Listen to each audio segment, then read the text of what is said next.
we're here with Susan Elizabeth Phillips. She's going to talk to us about The Great Escape and some other stuff. Welcome, Susan. I'm happy to be here. Or Susan Elizabeth, actually. Oh, that's okay. You can just go by the first name. Okay, now that we're on a first name basis.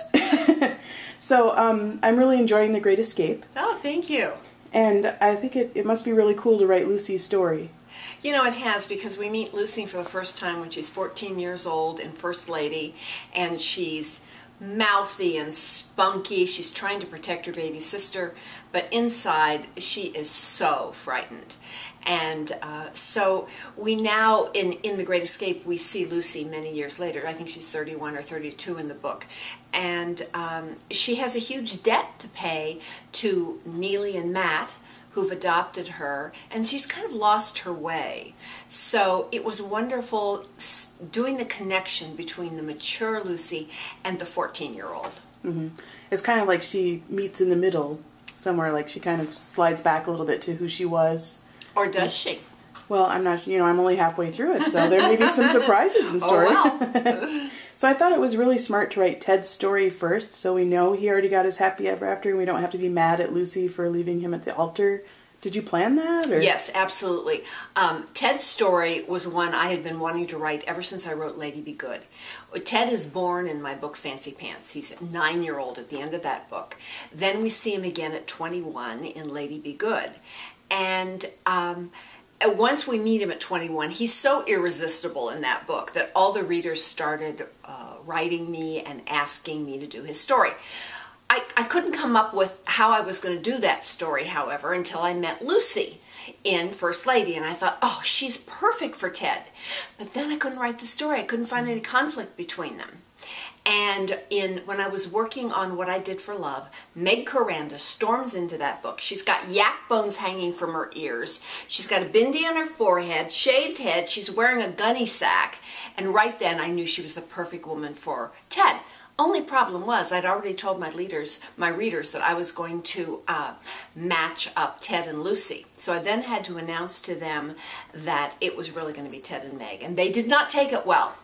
I got hate mail on that, as a matter of fact. I had a reader tell me she would never, ever read me again if I didn't match up Ted and Lucy. By the way, I heard from her about a week ago, and she said that she'd made a mistake, that it was fine. Yay. So I wrote that dilemma, my writer's dilemma, into the beginning of Call Me Irresistible. Lucy flees the book, the end of chapter 2, we never see her again. And so this is her story. The two books actually happen simultaneously. You don't have to read one to read the other. They're completely independent, but they are happening in the same time frame. That was very clever. I love that.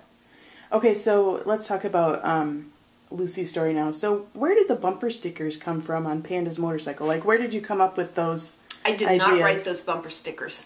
My mind does not dip that far in the gutter. No, those are all real bumper stickers. And t-shirt slogans. I did not make any of those up, I'm sorry to say.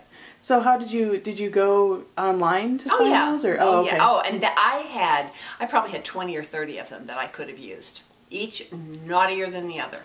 I loved the never trust anything that bleeds for 5 days and doesn't die. That is so gross. No. It was so gross I had to use it. Yeah, I remember they said something like that in South Park did they? And I was like, wow, that's pretty clever.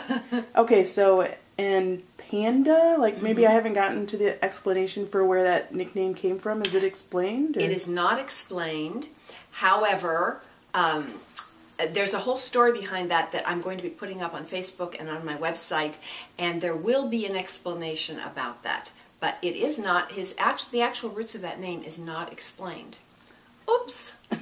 I don't think it's an oops. I think it's just kind of normal. I mean, I will resolve this for everybody. Okay, cool. So I'm going to switch gears a little bit. Natural Born Charmer. That was my personal favorite of your books. And how on earth did you come up with that beaver costume? I'm sure you've been asked this a lot, but the beaver costume. Well, it's one of my favorite moments in writing. I met Dean Robillard in the book Match Me If You Can. He storms into the bar. He's got blonde highlights in his hair. He's got diamond studs in his earlobes. He's got a jacket tossed up over his shoulders, collar turned up. I mean, he is so full of ego, and I really wanted to know more about him. But when I was working on the book, I didn't have much story. I knew him very well, but I didn't really have a story. One evening I was sitting talking to my husband, and I said, you know, I know all about Dean, but I don't have a clear picture of the heroine. All I know is I see her walking down the road in some kind of a costume. And my very immature husband says, whatever you do, don't make it a beaver suit, ha ha ha. Which, I mean, I just exploded with laughter and I ran to the computer. It was like a writer's gift from God. But recently I was touring in Slovenia and Croatia, and realized that all of my international audience, they don't kind of get that double entendre. So I decided to try to explain it. Oh. I only did that once.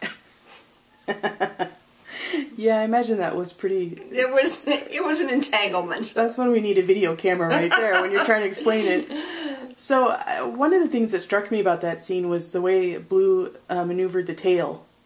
Yeah, the big old how did you know tail. that? Yeah, but think about it. I mean, you just imagine when I write, I approach every character internally. Mm-hmm. My background, my college background was in theater.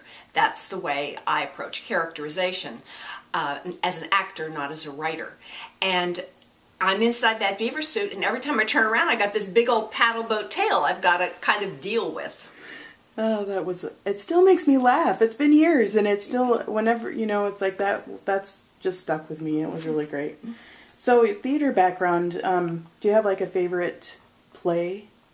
No, I really don't.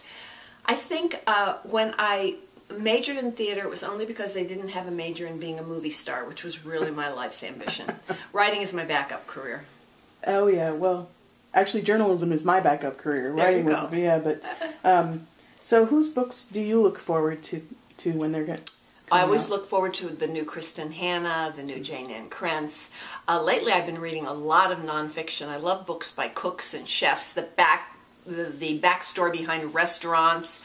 I'm reading nonfiction right now, this wonderful book called The President's Club, which I heard the authors speak about on PBS. So I read a lot of nonfiction and women's fiction. Don't read thrillers, don't read horror, and I'm not much of the paranormal world is not a world that's particularly enticing to me, although it certainly is to lots of readers. Mm-hmm. Sure. And whose books make you laugh? Let's see. Kristen Hanna is amazingly funny. Mm-hmm. Of course, Jenny Cruzy is funny. She makes me laugh. Mm-hmm. And A.J. Jacobs, okay. The Year of Living Biblically. I was on the floor with that book. That's cool. Great. So, is there anything you'd like to add? Well, I hope readers who haven't tried one of my books will. Don't get sucked into the idea that the books are series and you have to read them in order, because you don't. All my characters exist in the same creative universe, so any character from any book could wander into another one, but all the books stand alone. Great. Well, thank you so much. Thank you. I really appreciate you taking the time. Lovely.